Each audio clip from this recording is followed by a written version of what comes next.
bucks I ever spent was this little gem on how clients buy professional services. So instead of doing focus groups where we went to people that did research, we determined what do people most want and least expect they're going to get from the typical provider of professional services. Now let me plant a seed here.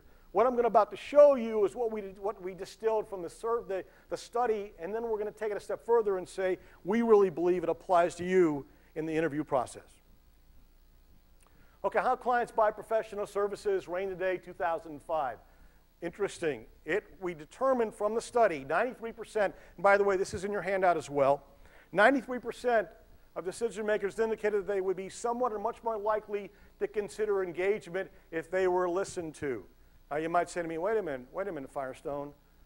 You didn't show me that's in the outer core. In other words, that's important, but if everybody does it, that's what? That's core. So show me it's in the outer core, and I will. What's interesting is 41% of decision makers indicate the professional did not listen to them. That's the tier 1 biggest concern. What a sweet spot.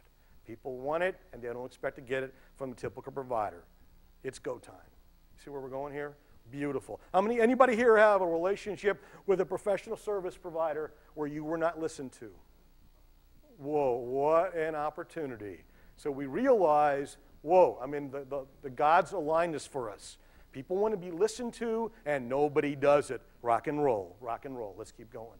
Outer core opportunity, yes. Crucial, highly valued, touch point, and not expected from a typical provider. Put that in red bold. That's where you want to be. It's crucial, high value, not expected, rock and roll. All right, continuing with the study. 97% of decision makers indicated that they would be somewhat or much more likely to consider engagement if somebody understood their needs. Now, you might say, wait a minute, show me that's outer core. I will. 40% of decision makers indicated professional failed to understand their needs. So listen and understand. Am I missing something here? If we can deliver that at crucial touch points, that's an opportunity to differentiate. Notice, it doesn't say pedigree personnel. Everybody's got pedigree personnel. Everybody's got people that are qualified, degreed. So what? That's core. Just to be a player, you got to have that. But where we differentiate, where people most want, least expect to get, listened to and understood, nice sweet spot. Outer core opportunity, clearly. Continuing, it's interesting, 98% of decision makers indicated that it would be somewhat or much more likely to consider engagement if professional did a better job of communicating their value. And I want to go on the next slide. And then 95% of decision makers indicated that they would be somewhat or much more likely to consider engagement if professional did a better job of crafting a compelling solution. So let me wrap all this up. Here it is.